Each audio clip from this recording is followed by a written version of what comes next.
What's up, gang, and welcome back to another edition of Road Trippin' with the Rudes. Hi, guys, and thank you so much for tuning in to the Rude's Real Review. If this is your first time tuning in, thank you so much. We do full-on reviews, spoilers, about something that we watch and we want to share with you.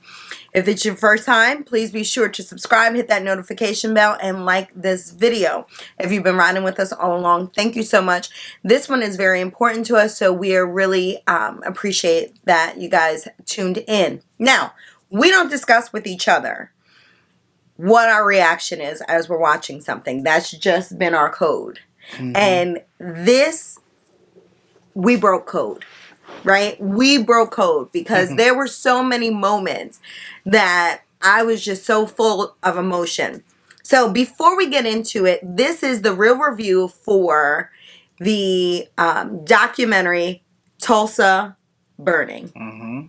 On the History Channel. On the History Channel, June 1st marks the 100th year anniversary of the race massacre that occurred in Tulsa, Oklahoma. 31st and the 1st. Yeah. In the wee hours of the night. So, let's get into it. First off, I'd like to say this was Tulsa Burning. The executive producer is Russell Westbrook. And I want to just read an excerpt from an interview with Russell on why he felt compelled to do so. And he says, the Tulsa Race Massacre was not something I was taught about in school or in any of my history books. I appreciate the fact that he calls it a massacre. Let's call it what it is. It wasn't a riot. It wasn't a feud. No, people were massacred. So I'm here for it. It was only after spending 11 years in Oklahoma that I learned of this deeply troubling and heartbreaking event. This is one of the many overlooked stories of African Americans in this country that deserves to be told. These are the stories we must honor and amplify so that we can learn from the past and create a better future. So for me, it was like the running theme was everyone was already adults by the time they learned about it. Even us, right? Yeah. I didn't know about that until I was grown. I don't remember when, but I feel like I was in my adulthood. Yes. When I it found wasn't out covered in the education system. Even predominantly black education systems, it wasn't covered. It's something that wasn't discussed. And, it's frustrating, right? When I say this marks the 100th year anniversary, some people might say, oh, well, why do we care? That happened so long ago. Why do you feel that non-people of color need to watch this and take accountability? Here's my message for you. If you feel that the Tulsa City Massacre doesn't concern you, that it happened 100 years ago, what can you do about it? Do me a favor. Stop celebrating July 4th. Because if I recall, that happened a long time ago. And I'm pretty sure you weren't fighting the Brits. So you don't get to pick and choose. If you are saying that you are a proud American and you stand on this country and you celebrate all of the great holidays, then take accountability. So if you are not plugged into this and this isn't on your radar after watching this, or if you tune this off, guess what? Don't celebrate 4th of July because you're a hypocrite. Right. No, thank you. With that being said, this was, I took copious notes, guys, because there was just so much that even having learned about it, I got a lot of information from this. Yeah, for sure. And this is American history. You know what? It just dawned on me. I think when we went to the African American Museum, I think that's when I might have learned about it for the most Really? part. I think so. We But I might have knew about it previous. I heard about it. Yeah, heard about it, but I didn't heard know the about it. real history of it. But again, this is one of those things of, so we went to the African American Museum in DC, the Smithsonian, but it is American history. And I think back when I started watching this, I thought of Schindler's List. And I thought how everyone should have watched Schindler's List. I didn't look and go, okay, well, are you of Jewish descent? Are you Jewish? Do you practice Judaism? Then watch it. No, it was for everyone to watch. This should get the same. I need that Schindler's List energy and attention to this documentary. Mm-hmm. That's all I'm going to say. I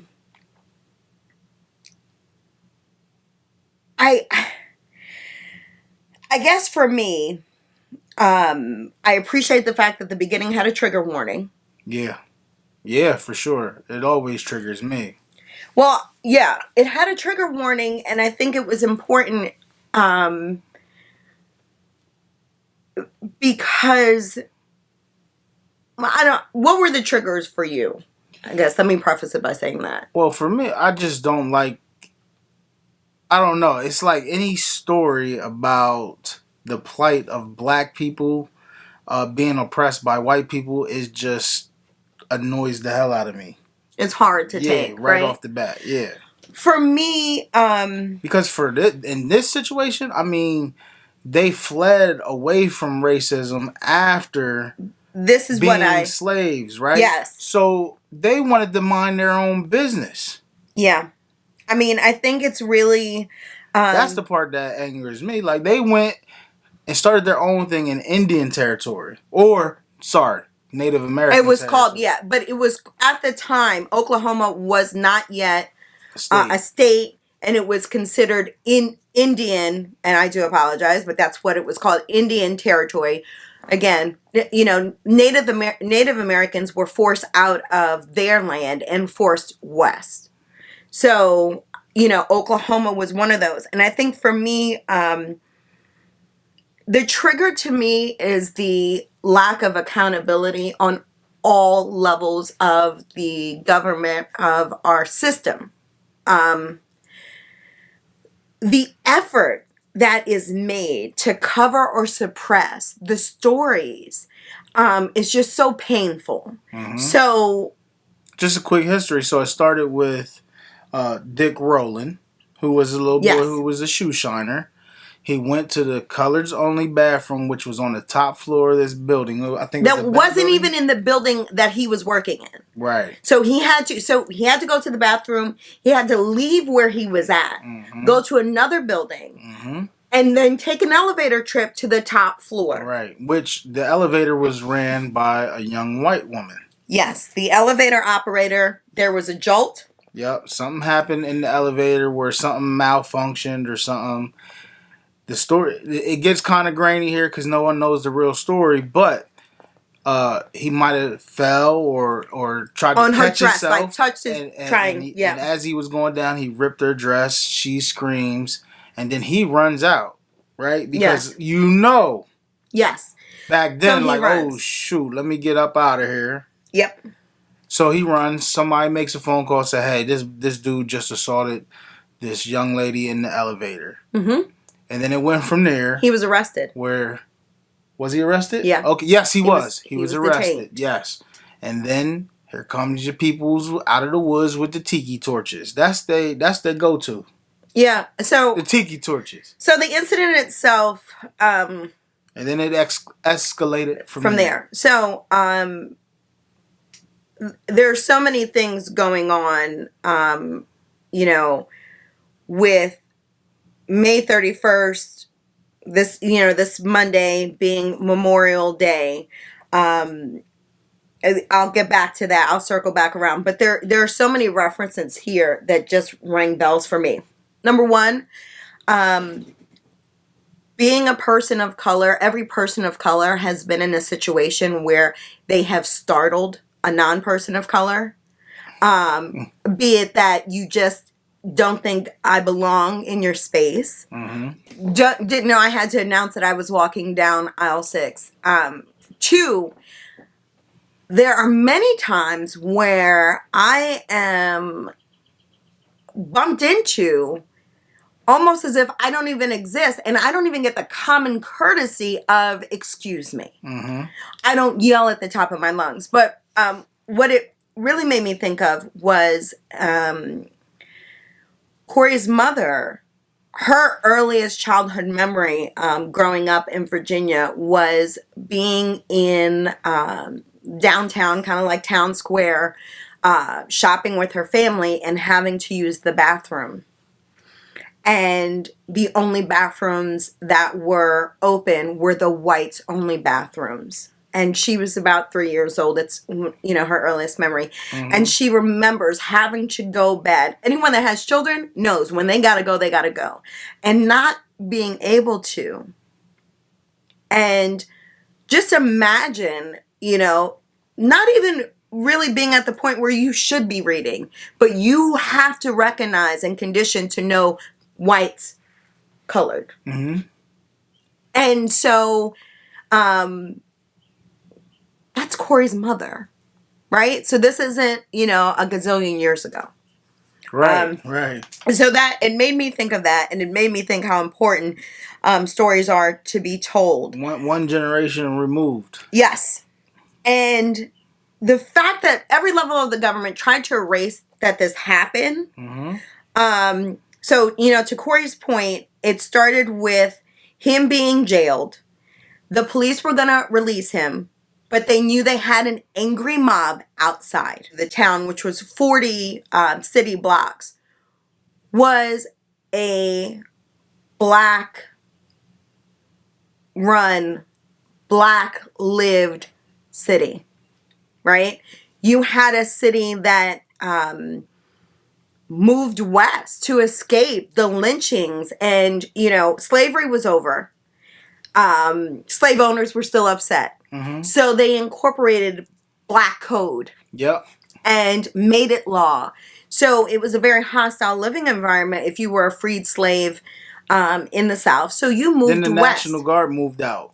Yes. Remember, the National Guard was keeping... After the war, when the National Guard moved out and, were no longer protecting free men, women, and children of color, is when all the shenanigans started, right? So then you moved out west, which was already occupied by Native Americans and African Americans, because Native Americans had slaves. And they already been here. Right. Native Americans had slaves, and they had freed their slaves and had figured stuff out.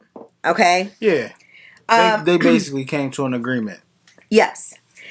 And what then happened, like in that 10-year window of 1890 to the 1900s, where the South was just unlivable. Do you understand how bad conditions have to be if you were a slave your whole life? Right. And didn't run? Mm-hmm.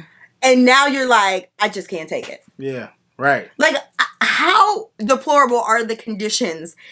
This is the only land you know. This is the only space you know. And you're like, damn that, I'm moving, right?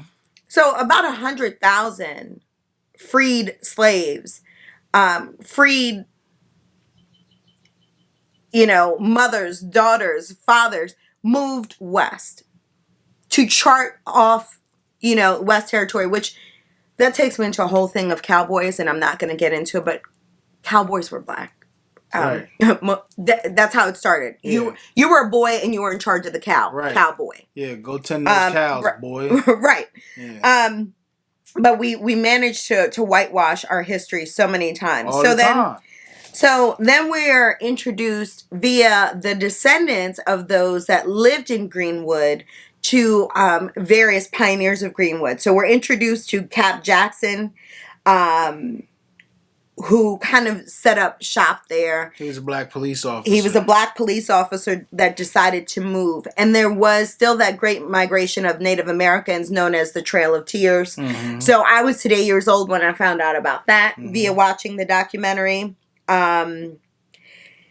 We also learn about Edwin McCabe, who was basically campaigning to have a black state. Oklahoma wasn't a state yet. and just said, listen, we just want our space. Mm-hmm. Which takes us back to the promise of 40 acres and a mule that we never saw, right? Mm-hmm. So got shot down, from a national level. So then he started to push for Black towns, Mm-hmm. which is where Greenwood came from, where many of the black towns that we had at one point were established. Now, in 1907, Oklahoma becomes a state. Native Americans and blacks were totally against that because they knew with state would come the legislators and the same thing they just Jim left. Crow. Yeah. Right? So Jim Crow is following them. And so they definitely had a lot of concerns. I just want to clear it up. It wasn't called Jim Crow at that time. It was just black codes. Black codes, yes. I say Jim Crow because I think it's a term that we kind of all know. But you're right. That was later. Yeah, you're right. Mm-hmm. When you look at the pictures, you see excellence. You see your educators were black, your doctors were black, your lawyers were black, your accountants, your dentists, mm-hmm. your movie theaters, your hairdressers, and when you talk about that, so just to give you an idea, dentists, everyone knows Chris Rock. When Chris Rock's mother was young and in the South, to go to a dentist in places in the U.S., not just the South, but this happened in the South, you wouldn't go through the front door. You'd go through the back. Mm-hmm. And you were treated with the same tools as were the animals because the vet would see you. So that's a big deal. It's not, oh, why can't we all get along? Why couldn't you just go to a white dentist? Well, because that wasn't even an option, right? Movie theaters. This is post-slavery, but women are still treated overall in this country as second-class citizens. You had successful black women. You had one woman that owned 3 movie theaters. Yep. 3 movie theaters. Today years old. Yeah. I would just say Magic Johnson. And I thought that's where, you had a very successful hotel. And when I say successful, I mean that this hotel should be mentioned among the Conrad Hiltons, among the Marriotts. You are looking at magic, right? Yep. And then you watch it be systematically destroyed. And I think that was what was heavy for me. There were parts where a gentleman was in a church and realized that church had survived to some degree. Mm-hmm. The basement. The bombing. And just so you know, this is what happened. Let me get back. So you have this gentleman who was accused of something. He was being held by police. You have the lynch mob. There's a reason why they're called a lynch mob, with their torches waiting outside for him. So you have him imprisoned for assaulting a white woman. So very much giving you Birth of a Nation vibes, right? And there's a reason why they call them a lynch mob. So you have that mob outside. Then you have World War I black veterans from Greenwood who go to the precinct because they want to make sure that a young man is not murdered for something that is pretty ridiculous. Mm-hmm. Elevators, during that time, they needed people to manage the elevators, and, shout out to Tower of Terror, but it gets jumpy. That's how that works. So they went there, and, they then talk about in the documentary Ida B. Wells and how she highlights the moment that you assert yourself is the moment that the lynchings or the examples are made to ensure that there aren't any more uprisings. Right. Right? And they literally was having this conversation with the police. Yes. Like, hey, bring him outside. And, the police said nothing will happen to him will ensure that nothing will happen. But those are lies. So, you've got the World War I veterans, as we, recognize Memorial Day, which is another thing I was, an adult today years old about, was the origination of Memorial Day. Mm-hmm. So do you want to shed some light on that? Yeah, so it was the Union soldiers. They were being held captive on a Confederate racetrack, and they were buried there. I don't know the number of them, but they never got their proper burial. So then, finally someone said, "Hey, let's go get our troops, Mm-hmm. give them the proper burial." They had parades and everything, and that was the origination of Yes. Memorial Day. So back in 1865, and Yeah. then it became recognized nationally in 1966. So that was an important history lesson. So you had those. Yeah, so saying I just want to be clear.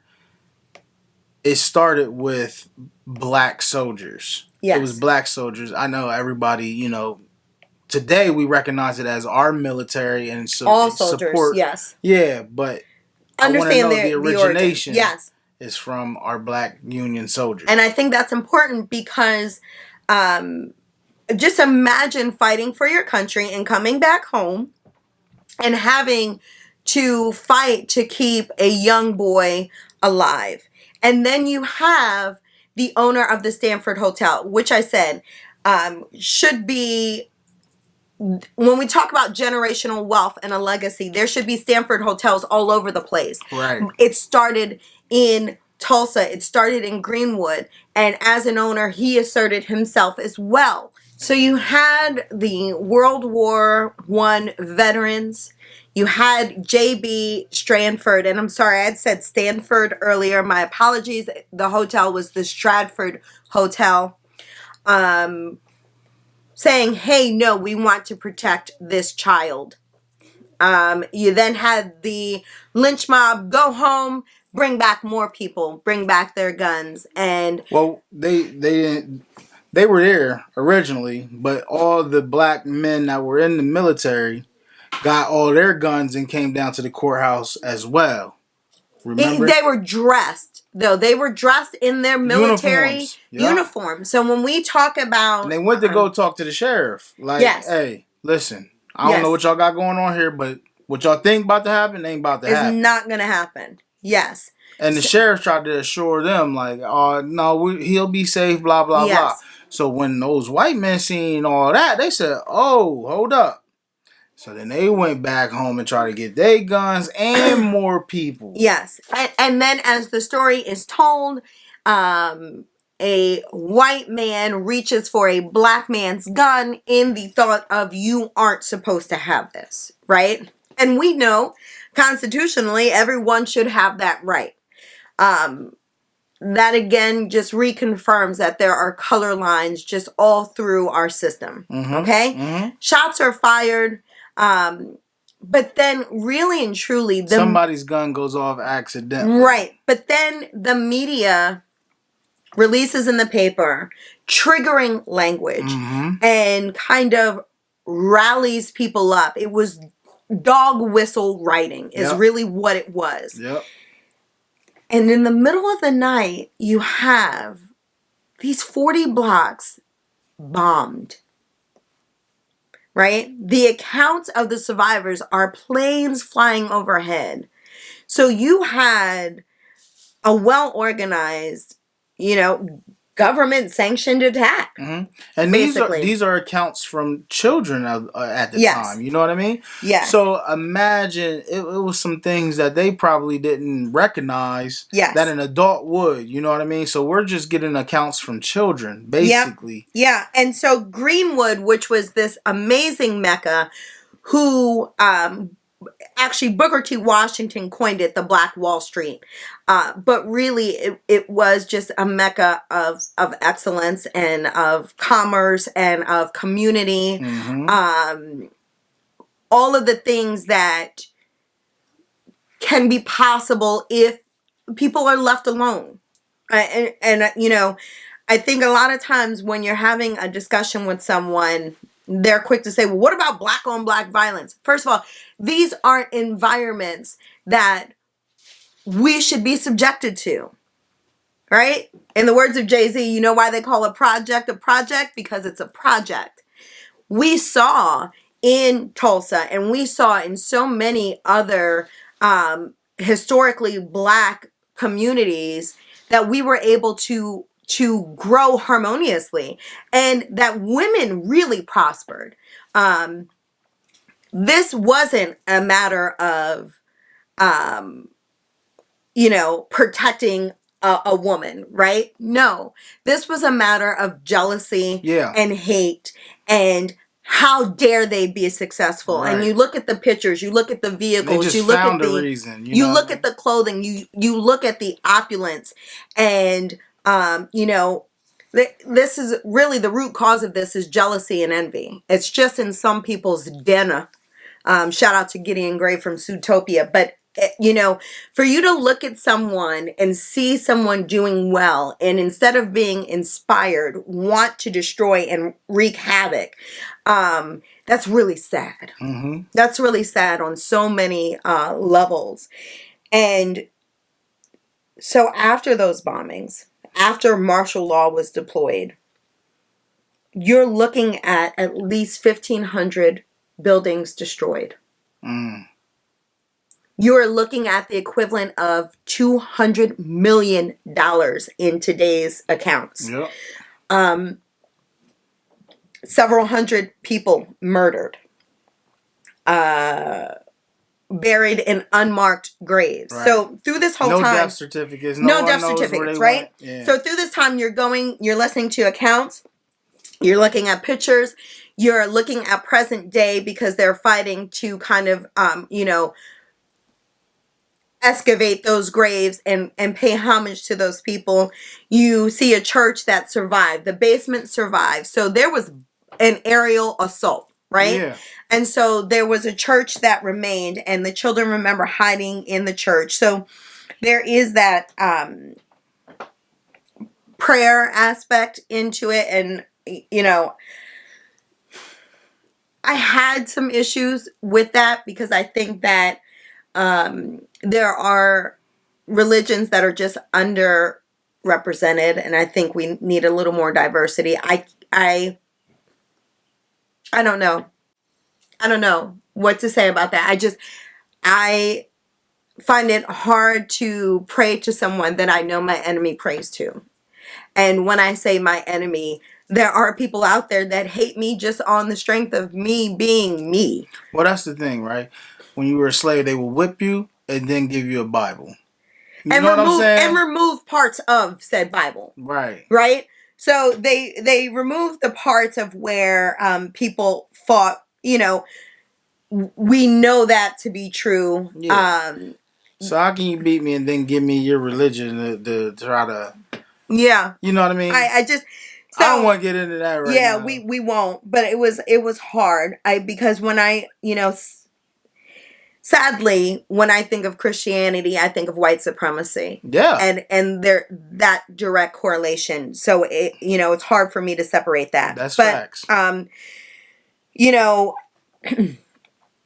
You look at this and you see this bombing, and then I think what really took me out was the amount of work that they did to hide it. Right? If you look at the newspaper accounts, even from the New York Times, shame on the media for not telling the truth, and kudos to the people that fought to keep this story alive. But the part that I still can't get past is that no one spoke of it. So this is what I wanted to say. Well, first of all, when you talk about fighting to tell the truth, huge shout out and respect and love to Eddie Faye Gates. She is the Black historian that went back and recorded the accounts of the survivors who were children. She knew this was a story that needed to be told, and listening to those accounts gave me chills. Mm-hmm. Definitely gave me chills. I just think, imagine if she wasn't around. Oh yeah. You know, imagine if she wasn't compelled to tell that story and to speak up for those. I think it was crazy. So here's the thing too. This is where you know the media was crazy. The accounts were even removed from record. So you will see the films, like shout out to people that remember going to the library and looking at news clipping films. And there will be parts simply cut out. Yeah. Right? The mayor of the town at the time blamed the black protesters, charged them with inciting a riot, issued warrants for these people that had lost absolutely everything. Right? J.B. Stranford was told, because he was shooting out of the hotel, protecting the hotel, right? Protecting his space.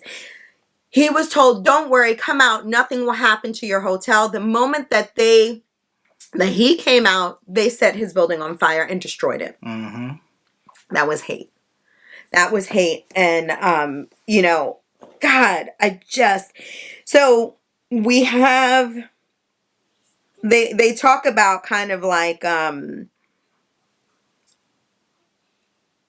you know, bringing back and kind of paying some type of homage to those that were killed, because again, they buried this so much. They even made attempts to, oh, you can come back, but really they did not, because the land was so important. They really kind of pulled eminent domain. They were giving me crazy Hurricane Katrina vibes. And then they built a highway in the middle of where it was. Shout out to redlining, right? Don't they do that everywhere? You take something that's prosperous and you build that highway, and then you have us kind of blocked in. Right. Right? So I just thought that was just triggering, to say the least. Until you face your history, you will continue to repeat it.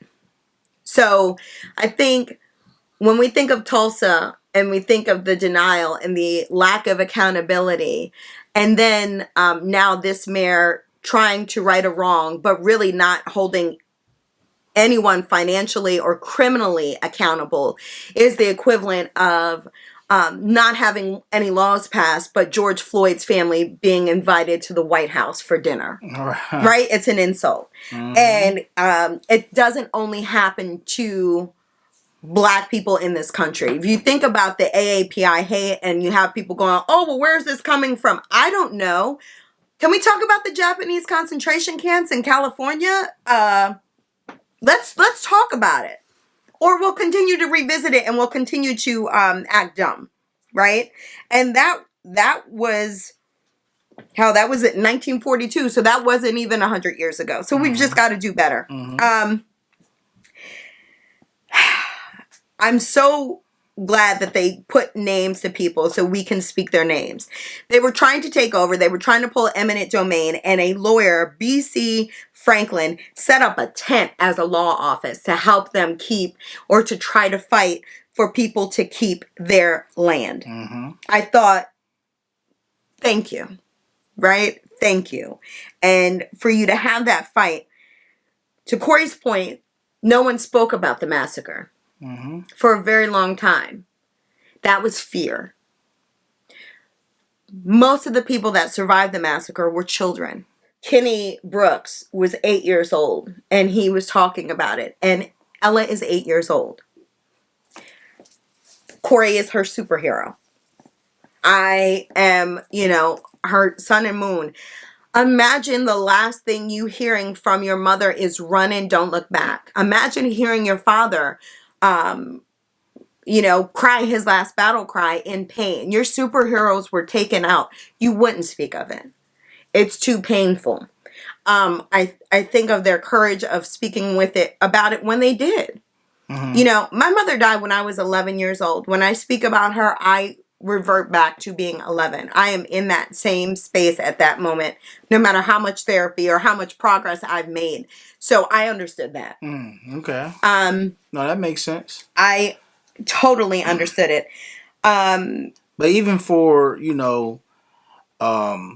the people that live in Tulsa to not know about it until, they were adults, Mm-hmm. I think is crazy to me because you erased everything. You did, right? Because you don't want the responsibility and we need to move forward. And then as to add insult to injury, they're creating a building in memoriam and there are still two survivors alive that have not received a dime. Right. And you might say, well, how is this about money? Because what you did was you stopped generational wealth dead in its tracks, right? So J.B. Stranford's great-great-grandchildren should be reaping the benefits, as does Paris Hilton today, as does the Ford family, as does the Rockefellers. So yes, there's some accountability.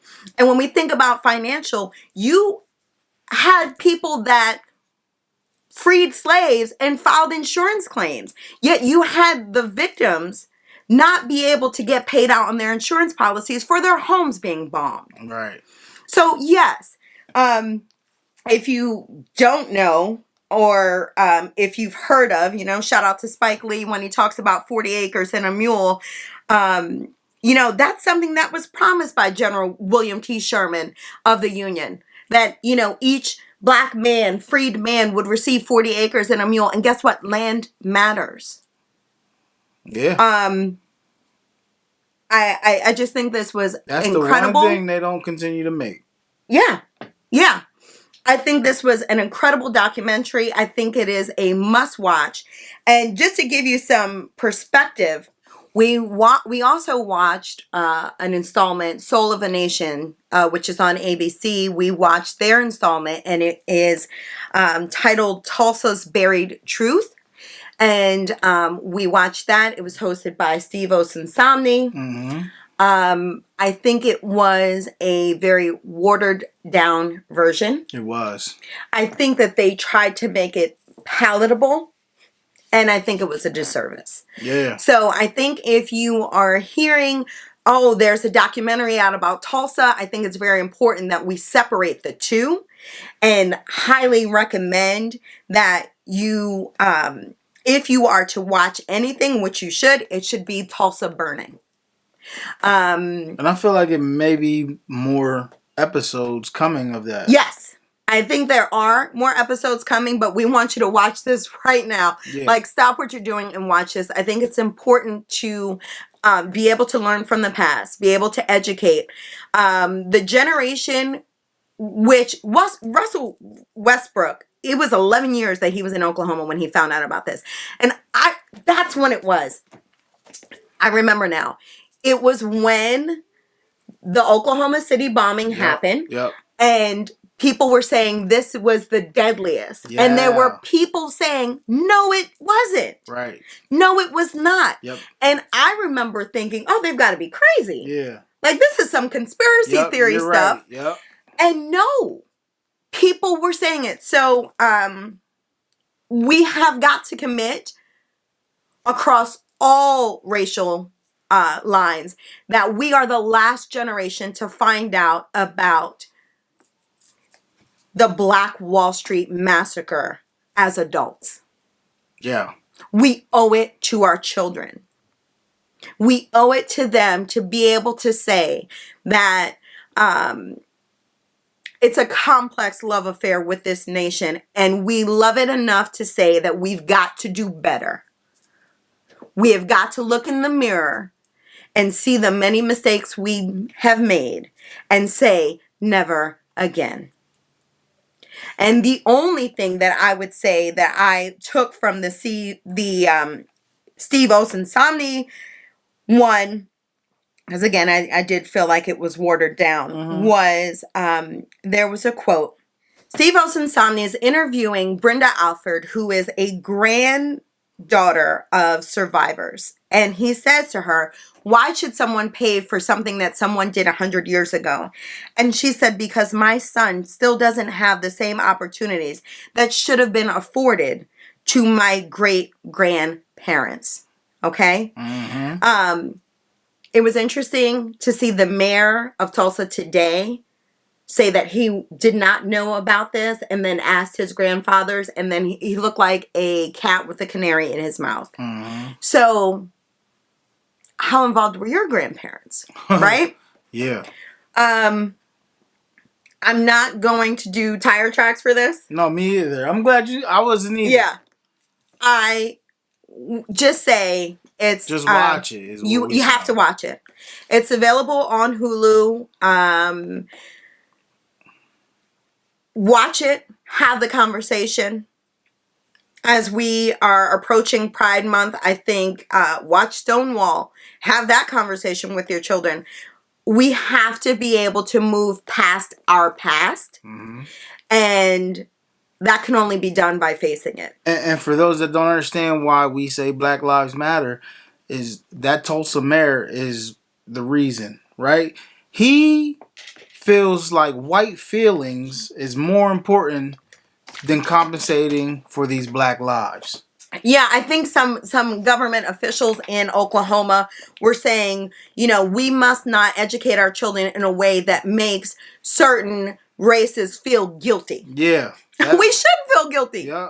You should feel guilty. Yeah, that white guilt. You should. They want to preserve that. They don't want to have that. Not at all. Because here's the thing. If you say, oh, well, that was 100 years ago, that grandparent that torched the Stratford sat and had stories with that grandchild. That grandchild is now a grandparent who's also having stories with their grandchild.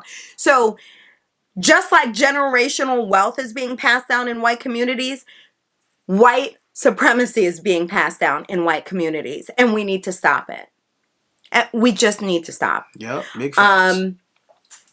Let us know in the comments if you've watched it, if you have any insight. Like, we're still learning. We're still educating ourselves. If you haven't seen our review on, what is it?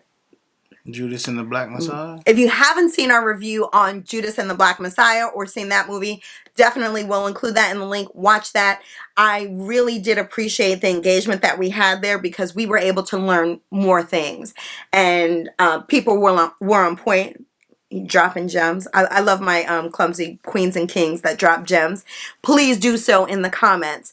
And you know what, guys? That is it for now. I think if you enjoyed having the conversation with us, shout out to everyone that messaged me and like, hey, we always talk to the TV when we watch you guys. Yeah. That's important to us. If you enjoyed having the conversation with us. Drop a comment too. Drop a comment. Yeah, if you enjoyed having the conversation with us and you have not done so already, please be sure to subscribe, hit that notification bell, like this video, tell a friend to tell a friend. There's strength in numbers. So, guys, until the next time. Keep tripping. Bye, guys.